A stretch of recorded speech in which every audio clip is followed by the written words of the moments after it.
Welcome to the Leeds Business Insights podcast, featuring expert analysis to help you stand out from the herd. My name is Amanda Kramer. We are thrilled to be discussing the state of the economy and a look ahead at the economic environment with Richard Wobbekind, Associate Dean of Finance and the Business Research Division at Leeds, and Brian Lewandowski, Executive Director of the Business Research Division at Leeds.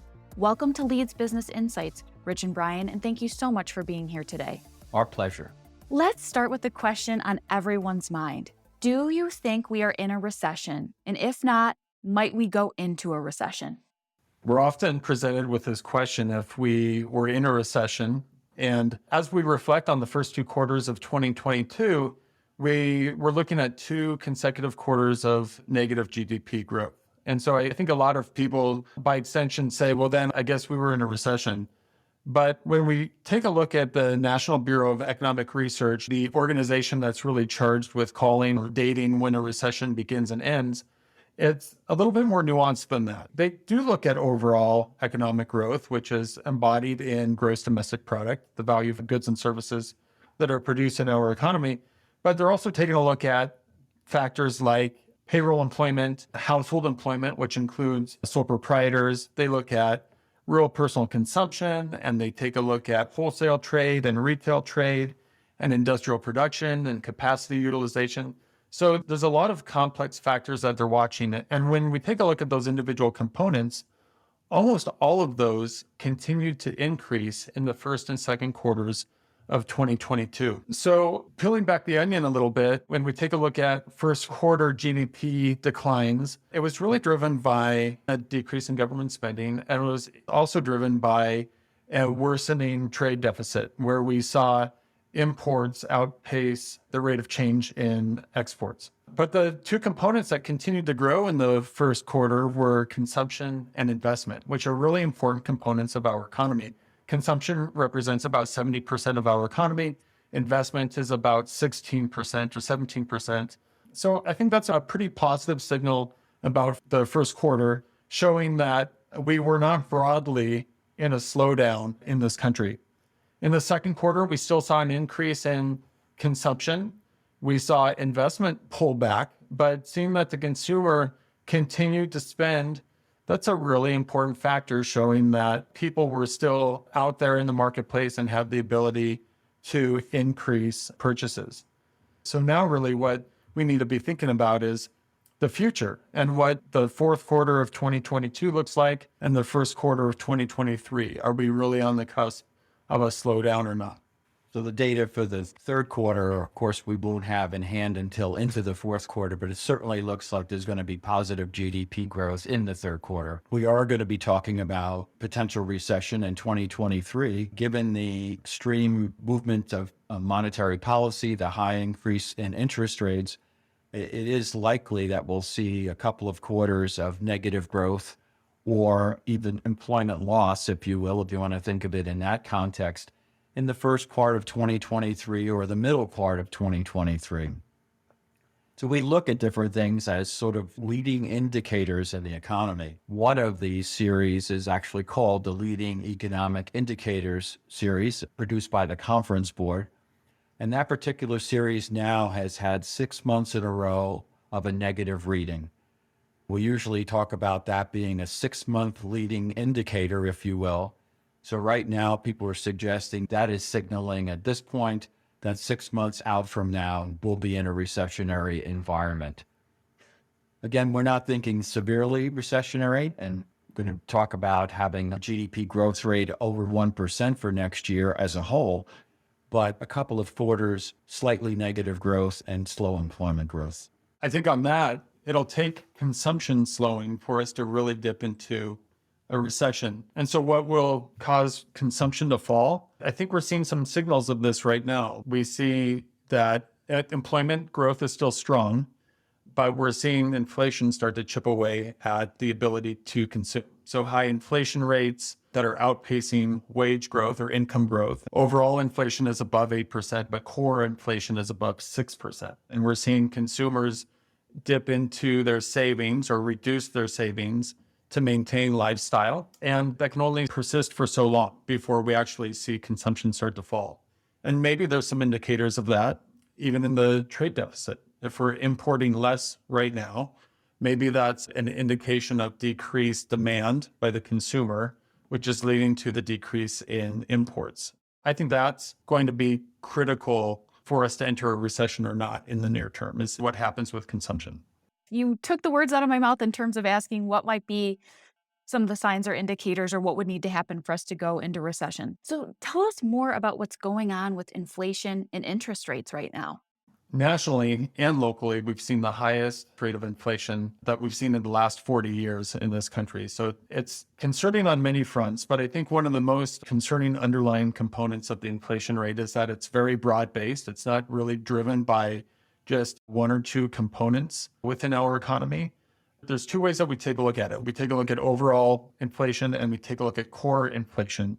And core inflation strips off those volatile components of energy and food. And we've seen both of those indicators increasing at rates in excess of 8%. What that does in the short run is it decreases what consumers can purchase, right? That basket of goods that we allocate our disposable personal income to really shrinks because our dollar doesn't go quite as far. And that's where we've seen people dip into savings really to maintain lifestyle. And income has been increasing, but it really has not been increasing at the same rate as inflation. So the Fed has jumped in and they have been attempting to cool the economy in order to reduce inflation. And the tool that they use this is increasing the short-term interest rate. And what we've seen so far is a 300 basis point or 3% change in the federal funds rate, which is a really dramatic move by the Fed in a very short amount of time. That all happened in 2022 so far. And what the Fed has indicated is that if they don't see prices cooling, they are prepared to even take more steps by increasing interest rates further in order to help reduce inflation. And so that has ramifications for the broader economy. I think most notable to many of us is just interest rates on things that we're purchasing every day. If that's interest rates on vehicles, or we've even seen interest rates on mortgages increase to the highest rate since 2008, pushing about 7%. But the Fed is not directly controlling or affecting these long-term rates. It's a byproduct of what they're setting in the short term for the federal funds rate. So, of course, they've been called in to resolve the problem of inflation with monetary policy as opposed to using any sort of fiscal policy. And when you look at the key components of inflation, there's three ways we think about inflation. One of them is too much money in the system. One of them is excess demand. And a third way to look at it is from the supply side of the economy. And so when we had this particular set of inflation in the economy that we've experienced the last year and a half, we have had all three of those types of inflation simultaneously. Excess demand was created by all of the fiscal stimulus. The monetary inflation was created by incredibly stimulative monetary policy by the Fed. And then, of course, COVID and supply chain issues, which still persist in the economy. So all of that's a backdrop for the following comment. The Fed can help with controlling excess demand, and the Fed can help with controlling monetary inflation in the economy. But the Fed can't get rid of the supply chain inflation. Their policies aren't going to solve the supply chain piece. So that's why some of this inflation is persisting, even with the Fed pursuing an aggressive monetary policy. We're still seeing some of that supply chain inflation built into the system. And so what are your thoughts on the supply chain? When will that get resolved? When we're looking at the key elements of inflation, there are three components that account for about 75% of the inflation: shelter or housing, transportation, and food. And right now, we've seen the transportation/energy piece coming back down, but at the same time, we still see the food piece and the housing piece on the rise. So one would hope that the interest rate policies filtering through to the mortgage rates will help bring down, at some point, the housing component of that. And then in terms of the food component, some of that was supply chain, but some of that's been driven by the higher energy costs in the system. There's a significant component of grocery store delivery and food is actually transportation. So there's some hope there that the energy transportation component coming down will filter on through to the food prices as well. We hear about this lag between monetary policy and increasing interest rates. How long does it take for monetary policy to have an impact on the economy or on inflation? So you hear this question, it's very common amongst the business community when they're asking questions about the monetary policy, what we call the transmission mechanism. And the academic research that's out there or studies that have been done indicate that a minimum sort of lag time is 6 months. And many of the studies show the lag time being up to 18 months. So when we're looking at this particular policy change and we're making these rapid changes in a relatively short period of time, there is some reason to ask that question. Have we felt the entire impact of this increase in the interest rate? Has it really cut back on inflation yet? So here we are several months into this at this point, and we are starting to see the first wave of this, particularly in residential housing. We're also going to start seeing more significant impacts in terms of credit card purchases and other places where the short-term interest rate comes into play in terms of influencing how much the monthly interest payments are on those debt items. And as Brian mentioned earlier in the conversation, we also are seeing that in terms of automobile loan rates. So we are seeing some major items that are purchased through the credit system having some impact or a diminished demand at this point in time. So what happens if policy doesn't work? What are the risks that we're looking at right now? The risk that we're looking at right now goes into the whole concept of consumer expectations. One of the reasons the Fed is making these moves so dramatically and going up so fast, 300 basis points, yes, but 300 basis points from zero. And the reason they're doing that is because they want to affect how the consumer is thinking about inflation. They don't want consumers to think that this inflation is going to last for a long period of time. Because if the consumer believes that, they start to build that into not only their consumption patterns, but their request for wage increases at work, getting into the so-called wage price spiral. So they're really trying to do this to help control consumer expectations. And the most recent confidence reports that come out show consumers are expecting inflation to ease in the future. So their price expectations are actually improving. Yes, so even though there may be some criticism that inflation's not coming down fast enough, it seems to have peaked, but it's not coming down fast enough, the expectations on the part of consumers have in fact come down, which is good news for the Fed. I mean, you could argue the Fed is looking at that and saying, we're winning, we just need to keep winning the battle with inflation. So what's the worst case scenario that we're looking at? If we continue to have high inflation because it's partially driven by supply chain constraints, which are somewhat out of the Fed's control, and we stagnate our economy by increasing interest rates. So we're effectively stuck in a very slow or no growth environment with high inflation, and we run out of tools from the Fed to help. What is the situation that we're in? We sort of described it in the question. The situation is stagflation, something that we haven't seen since 40 years ago in the 1980s, where you have this stagnating or even recessionary economy, and you still have a high price level. But enough of that demand will have been pulled back over time that you are going to start to see some effects on that inflation level. You're choking off demand with these higher interest rates. So you will see some reduction in the inflation rate. The problem is, as Chairman Powell said, there may be some pain along the way.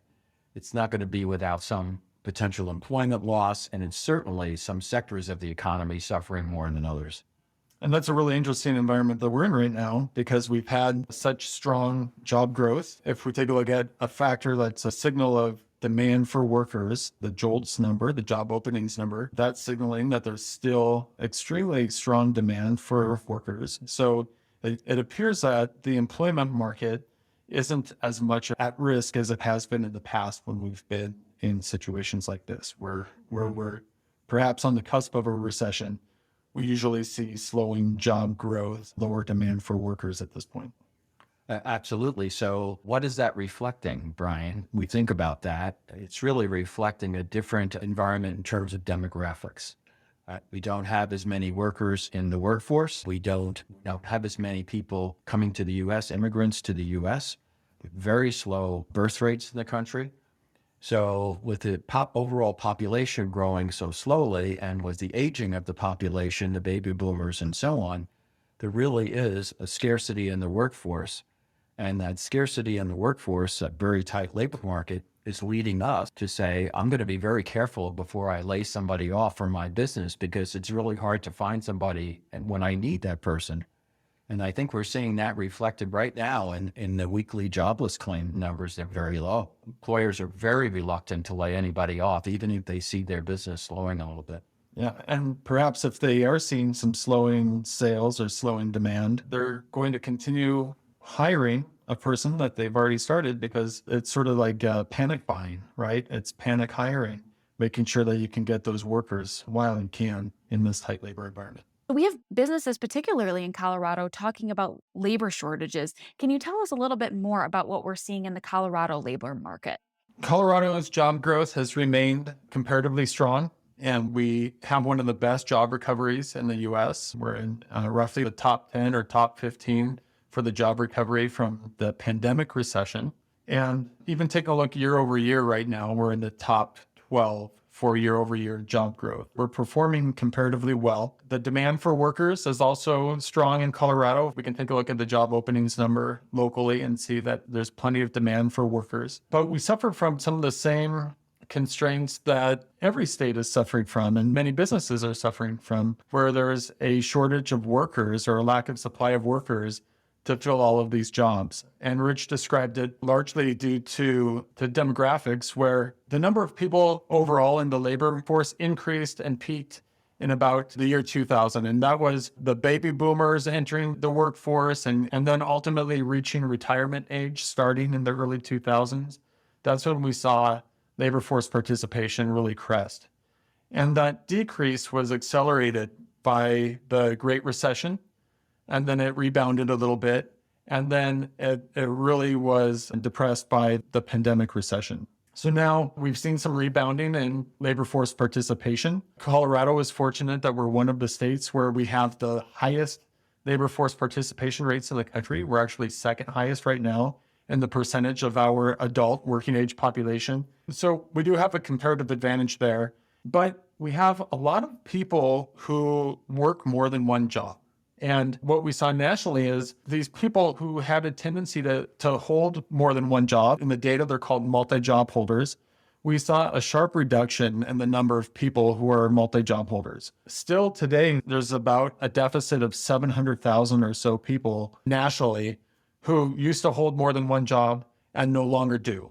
Maybe they upskilled to do a different job. Maybe they are just surviving doing one of their former two jobs. Maybe they've left the workforce altogether. We don't really know all of their circumstances, but that's problematic, especially for some of our key tourism industries in the state. So think about restaurants and hotels. Think about the retail industry.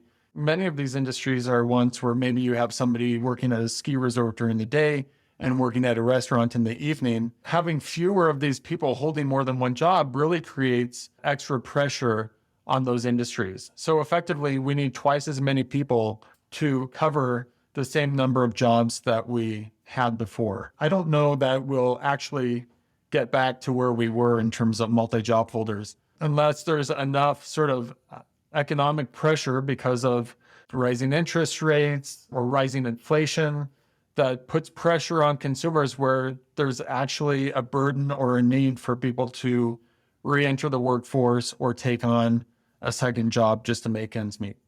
All right. So you two are forecasters. What are you forecasting for the nation and for Colorado for the remainder of 2022 and into 2023? First of all, I hope we're forecasting the same thing, the two of us. But let me be more serious and say, clearly the economy is in a slowdown mode, and certain sectors of the economy, highlighted earlier, residential construction in particular, we're seeing a kind of slowdown there that will be impacting GDP numbers in the third quarter, the fourth quarter, and certainly in 2023.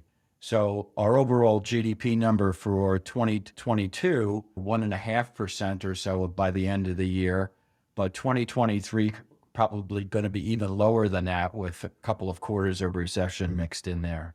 Probably a GDP growth rate somewhere down in the 1% range. And while people in Colorado would like to think we're very different, we still have so many businesses that are tied to the national economy. They're selling to firms in other states or other countries.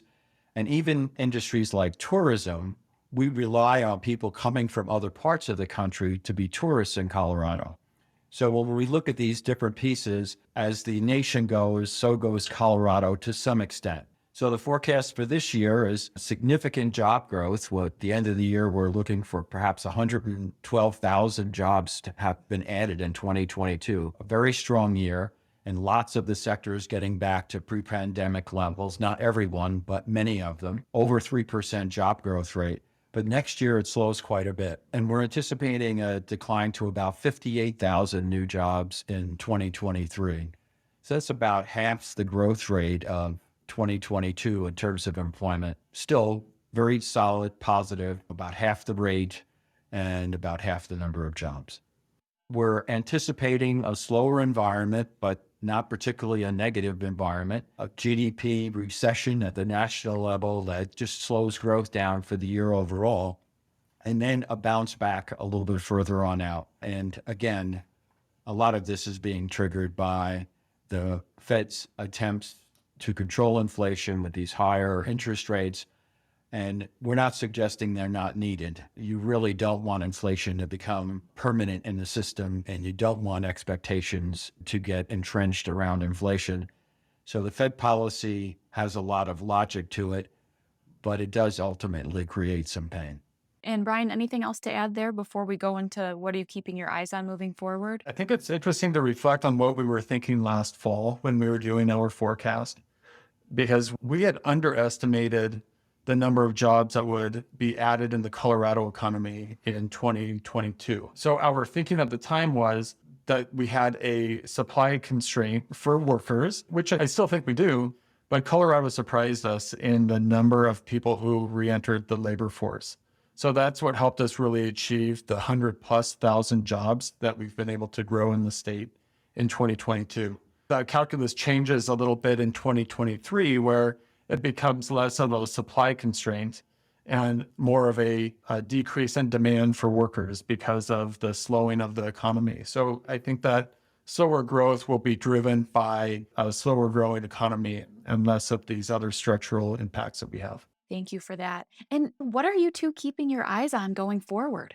One thing that we do on a quarterly basis is the Leeds Business Confidence Index, and we ask about 300 business leaders across Colorado their expectations for the economy 3 months out and 6 months out. And it's a very simple questionnaire where we ask them their outlook for the national economy, state economy, sales, profits, capital expenditures, and hiring. But the more interesting piece of that survey is we ask them why. So what's the primary reason for their response? And we've been hearing about the challenges that these businesses are facing and these individuals are thinking about. And it includes factors like a labor force constraint or worker shortages. We hear about supply chain issues. We hear about rising inflation, and we hear about interest rates as really the 4 top issues that they are watching.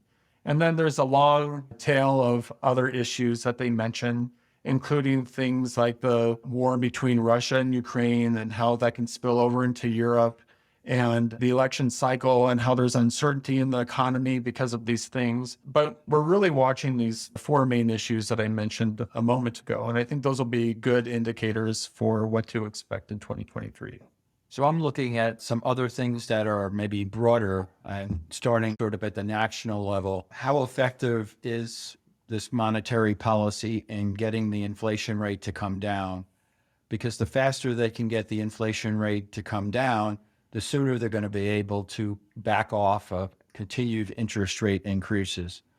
And we didn't really talk about this in the monetary section, but I think everybody is forecasting pretty much at least 100 basis points or 1% additional increase to the short-term rate.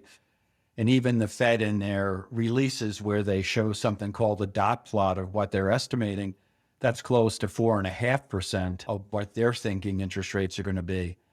So the sooner the inflation seems to turn and get under control, the sooner they'll be able to back off on that particular policy instrument. And that certainly will help speed up the growth rate of the national macro economy.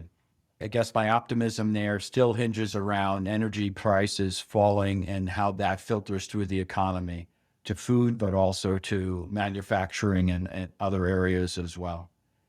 In the state, continue to be very concerned about affordability. If it's too expensive to live here, then that's going to be a deterrent.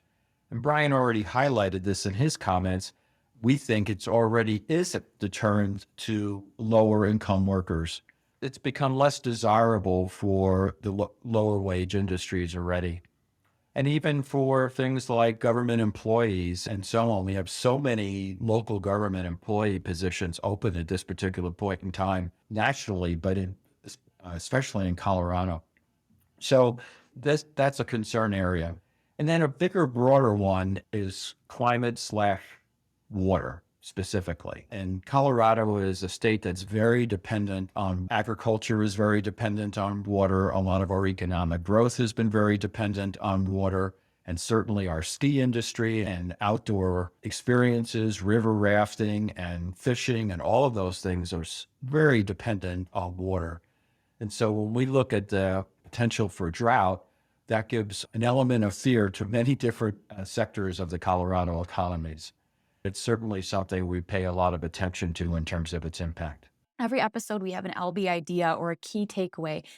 And one of the key takeaways here is that this slower growth period is an opportunity for businesses to stop and assess their processes, assess the cost of doing business versus the period of time when we were in high growth and you wanted to move feverishly to make sure that you didn't miss the opportunity to make a sale. Now you're able to be a little bit more thoughtful, and you should take the opportunity to do so. The truth of the slower growth environments on the business side require the business to more carefully analyze how they're doing things and the cost of doing things.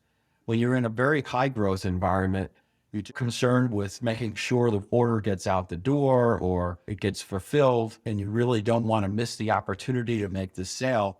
But when you get in a slower growth environment, you start to think about, are we doing this in the best way? Do I have the best worker to do this? And you think more about, do I have the right skill sets with my employees? It's an opportunity to assess, to take a breath and to assess.